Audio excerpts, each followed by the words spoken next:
U Bosni i Hercegovini žive ljudi koji obožavaju bosanske brdske konje, BH pasminu koja je donedavno bila pred izumiranjem. Zahvaljujući entuzijastima poput Azre Bekić, rođene Crnogorke, njihov broj raste, a smiješi im se i puno bolja budućnost, bez obzira što država puno ne mari za svoju autohtonu pasminu. Azra Bekić ima najveću ergelu bosanskih brdskih konja u BiH, a uzgaja ih i u susjednoj Austriji gdje radi i živi. Posjetili smo njezinu ergelu na Vlašiću koja broji 60 grla, pa pogledajte što smo zabilježili. Ja sam Azra Bekić i evo već 4. godina se bavim ovim predivnim bićima, bosanskim brdskim konjima. I trenutno se nalazimo na našoj ergeli Bosnian Mountain Horse na Vlašiću, gdje živi skoro 60 primjeraka naše autohtone pasmine bosanski brdski konj u idealnim uvjetima za njih i u netaknutoj prirodi sa obiljem ljekovite trave i tačnim, idealnim uvjetima za njihov i razvoj i razmnožavanje i za njihov zdrav i nadam se dug vijek. A kako je sve krenulo? Pa krenulo je onako sasvim spontano da ja nekad mislim da su konji tako dogalopirali u moj život. Ja sam prije 5 godina prisustvovala jednoj radionici uz asistenciju konja gdje sam ja ostala oduševljena kako ta bića djeluju i reaguju na nas ljude i kako nam mogu pomoći da prevladamo neke svoje izazove, neke svoje poteškoće. Tako sam krenula istraživati o konjima, zainteresovala me ta tema i pronašla sam podatak da mi u Bosni imamo svog autohtonog konja, bosanskog brdskog konja i u tom trenutku je bio ekstremno ugrožena pasmina. Malo sam istraživala o karakteristikama tog konja, vidjela sam da on zaista jedan vrijedan konj i nama tu živi naš saputnik bosanskog čovjeka, možda od samog njegovog postanka. I tad smo suprug i ja odlučili da kupimo prva 2 konja. Uzeli smo rod Bosna i linija Đulbek od gospodina Envera Žige i tako je krenula naša priča. Poslije toga smo kupili još 6, a onda još 20 preostalih konja sa nacionalne ergele Borike. Ali evo, koliko mi je poznato, ovo je trenutačno najveća ergela brdskog planinskog konja u Bosni i Hercegovini. I u svijetu. Da. Mi smo najveći svjetski uzgajivači bosanskog brdskog konja i imamo ih skoro 60, sa naravno tendencijom rasta kroz naredne godine i sa planom da napravimo jednu respektabilnu, stabilnu ergelu gdje ćemo se baviti selektivnim uzgojem bosanskog konja i naravno dati mogućnost i konjima da žive u svojim prirodnim uvjetima, ali isto tako ljudima da dođu, da provedu vrijeme sa ovim divnim bićima, da upoznaju i konja, ali da i upoznaju ljepote i Vlašića i cijele Bosne i Hercegovine kroz ovog konja, jer postoji u Bosni i Hercegovini još ljudi koji vole bosanskog konja i koji ga uzgajaju, tako da smo, možemo reći, dobro strateški raspoređeni u cijeloj Bosni i Hercegovini i da ljudi zaista mogu doći bilo ovdje na Vlašić ili u Visoko ili u Jablanicu, Orašje i posjetiti. A je li vam teško živite i radite u Austriji, brinete o ergeli u Bosni i Hercegovini? Izazovno jeste, ali to je dokaz da kad nešto volimo i kad ljubav postoji, onda su zaista sve ostale prepreke lako savladive. A koliko ste mi rekli, i u Austriji imate bosanske konje, jel? Da, imamo 3 bosanska konja u Austriji i očekujemo još 2 ždrijebadi, tako da i gore se polako formira ergela bosanskog konja i iskreno se nadam da u naredne 2 do 3 godine ćemo i u Austriji imati jednu respektabilnu ergelu i uvezati, naravno, povezati i Austriju i Bosnu i Hercegovinu kao i te 2 ergele. Tako da ovaj konj ide ispred svih. Galopirajući. Galopirajući, da. A recite mi ovo, vodi li država dovoljno računa da zaštiti svoju pasminu? Nažalost, ne. To je bolna tema svakog uzgajivača bosanskog brdskog konja u Bosni i Hercegovini, jer od države nemamo niti interesa, niti konkretne pomoći. Postoji naravno poticaj za bosanskog brdskog konja koji je daleko ispod minimalnih potreba, da zadovolji najminimalnije potrebe. Ali eto, ajde da kažemo da uz tu pomoć da se pokazuje polako neki interes.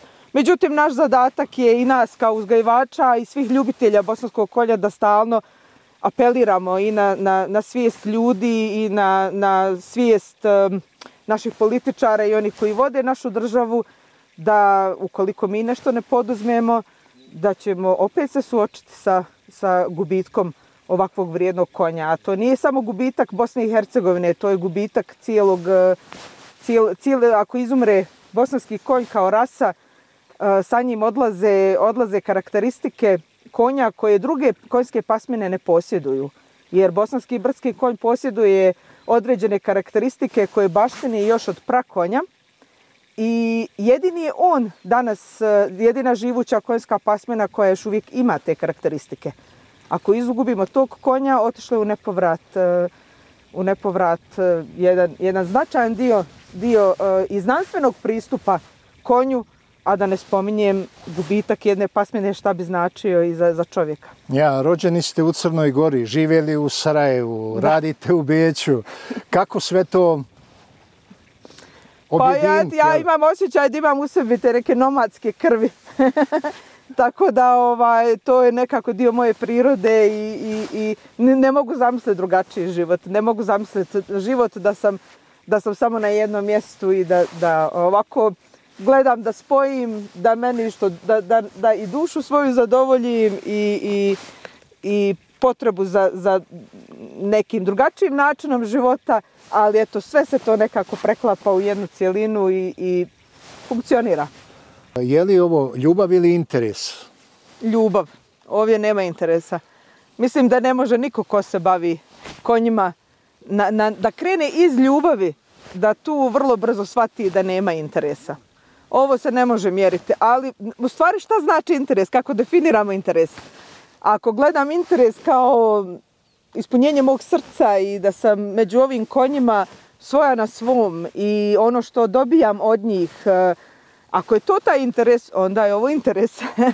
Onda se tu ljubav i interes preklapaju. Ali ako govorimo o materijalnom interesu i o nekom ispunjenju kroz materijalno, onda to nije. Ovo nije ni ta vrsta konja, niti to nekako ide uz našu misiju. Naravno, konj, ova pasmina je takva da je idealna i za rad. Ono što danas je, više ovaj konj ne služi da radi u polju, ali služi za rad sa ljudima. Znači, mi pratimo trendove, šta se dešava u svijetu i kako se konj koristi da pomogne čovjeku, tako da sam i ja završila edukacije određene i u Njemačkoj i u Austriji i svakodnevno radim i unapređujem se u tom profesionalnom smislu da učim o konjima i da kroz rad sa konjima pomažem ljudima. Ali evo, vi imate ipak i radnike, imate ovdje 40 hektara zemlje, sve su to troškovi. Kako uspijevate sve to podmiriti? Ne vjerujem da imate neke velike poticaje od države. Da, pa još uvijek mi to financiramo iz našeg kućnog budžeta, imamo stabilan biznis, tako da nevezan za konje, tako da još uvijek se nekako se financiramo iz tih izvora. Recite nam, Azra, koji su planovi? Što će biti u budućnosti sa ovom ergelom? Imate li kakvih poslovnih ideja? Ideja imamo na pretek. Osnovna ideja je napraviti stabilnu ergelu, stabilan uzgojni centar gdje će konji živjeti u najprirodnijim uslovima, slobodni. Ovo je konj koji ne trpi zatvaranje, ne trpi štale, on traži slobodu, tako da je naš primarni zadatak njima obezbijediti te uvjete. Osim selektivnog uzgoja bosanskog konja, naša druga trasa, naš drugi put je napraviti jedan objekat gdje ćemo moći dovoditi grupe, ljude, zaljubljenike koji žele da provedu vrijeme sa konjima, žele da provedu vrijeme u prirodi. Dakle, vraćamo na neke tvorničke postavke. naše ljudsko biće. Da sve više ljudi, to sam primijetila trend je, sve više ljudi traži kontakt sa prirodom, traži uvjete koji su najbliži čovjeku, onim našim primarnim potrebama i traže prirodu, šumu, čist zrak, a evo mi im nudimo sve to plus mogućnost da provedu vrijeme sa ovim konjima. Sami boravak među ovim konjima bez ikakve terapeutske intervencije, sam boravak je sa njima ljekovit. I vrlo brzo ljudi koji dođu ovdje vrlo brzo primijete da su stabilniji, prizemljeniji, da se bolje osjećaju, mirniji su, nemaju potrebu za konfliktom. Ja volim vjerovati da to je dobrim dijelom i utjecaj bosanskog brdskog konja. Može li to u budućnosti biti jedna vrsta turističke atrakcije na Vlašću?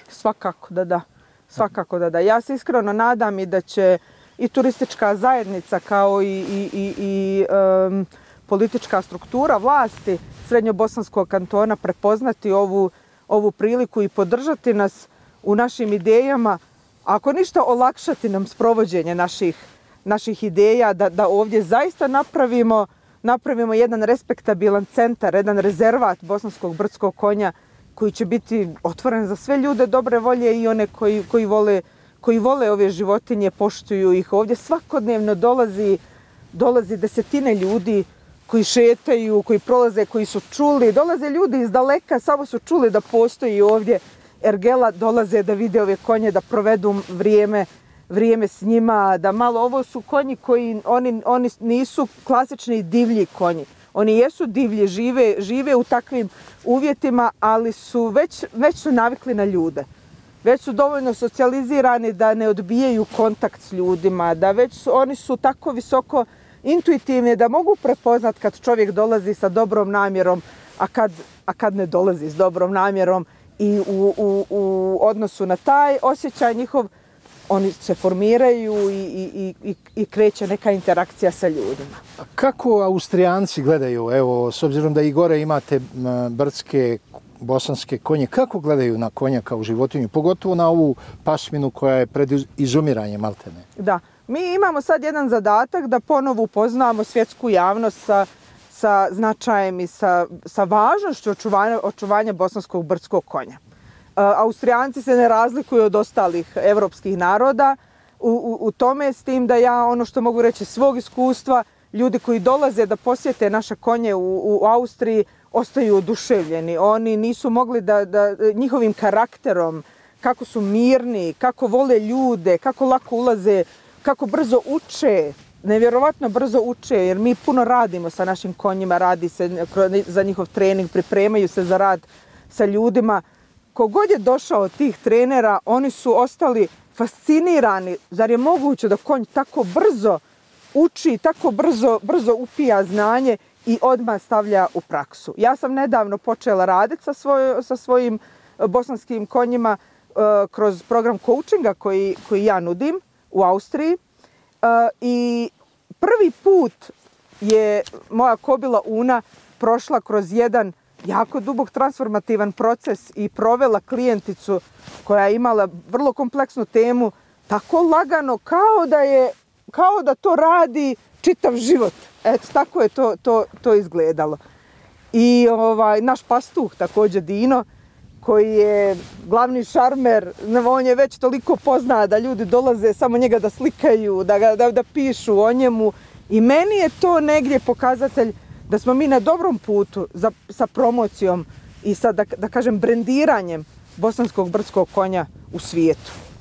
Jer postoji interes iz Kanade. Meni se redovno javljaju iz Amerike ljudi koji su čuli da postoji u Bosni, da oni njih još uvijek klasificiraju kao divlje konje i da bi željeli da dođu, da se upoznaju, da vide šta je, da žele taj jedan primjerak konja koji je zaista potpuno povezan sa onim što je konje nekad u prahistoriji bio. Ovdje smo sreli i čovjeka koji je imao veoma visok procenat šećera u krvi. Druženjem s konjima u prelijepoj prirodi za samo 2 mjeseca doveo je razinu šećera na normalu. Ja se zovem Rustan Brljak. Ovdje sam počeo raditi 2.12. prošle godine. I evo do danas. Kako je I nadalje mislim isto raditi. Pa nije baš najbolje, iz početka je bilo problema. Konji su bili plahi. Kod poludivlji.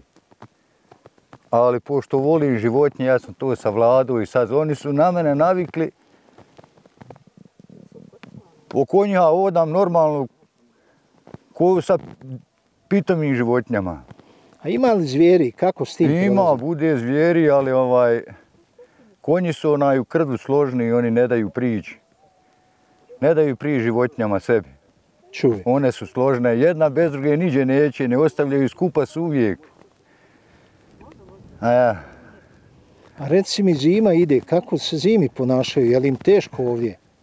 Oni su tako prilagodljivi uslovima u kojima se nalaze. Bili su zimi gore u planini, snijeg do pasa, ali oni kopaju i pasu, traže hranu.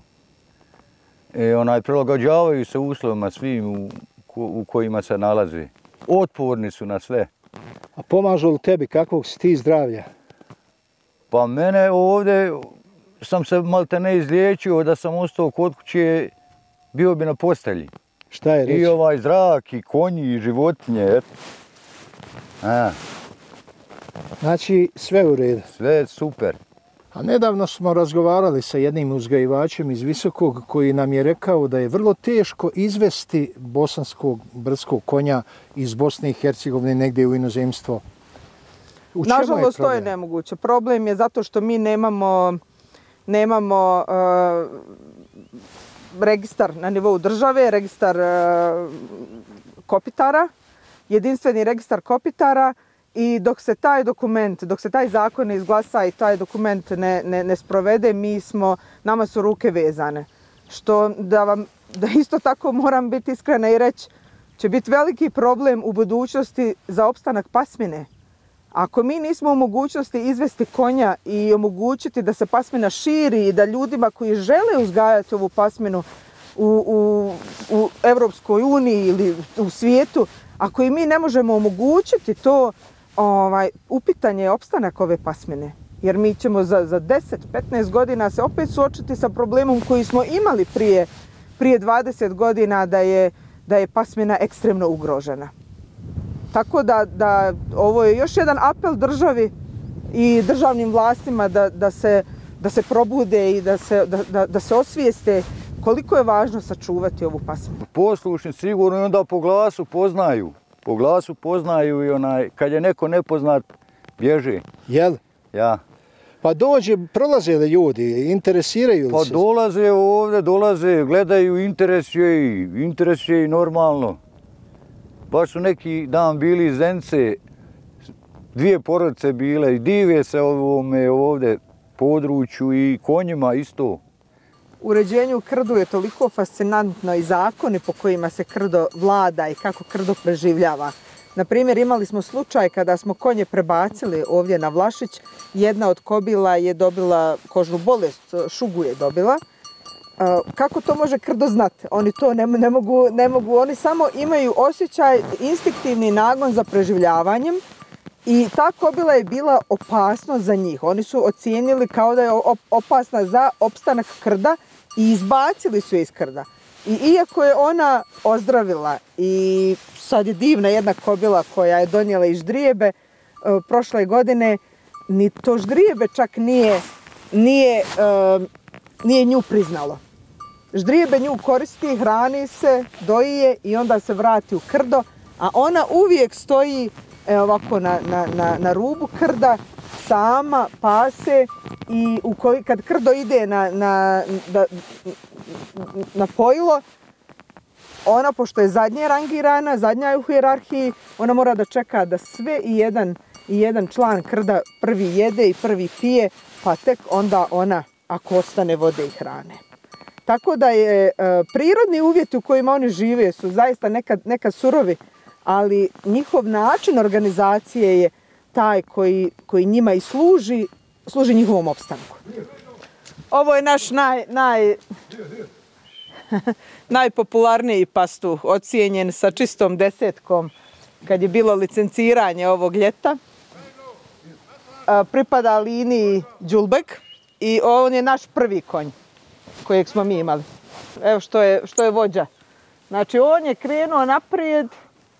Zašto su pastusi su toliko specifični? Oni u sebi baštine sve liderske osobine. I ja sam proučavala kojim kategorijama, kakve su liderske osobine kod kojeg pastuha razvijene. I evo ovo sad što ste mogli vidjeti tačno, bez obzira što ovaj pastuh nije s njima non stop, on je u svom boksu i po potrebi, povremeno izlazi da se protegne, da se istrči.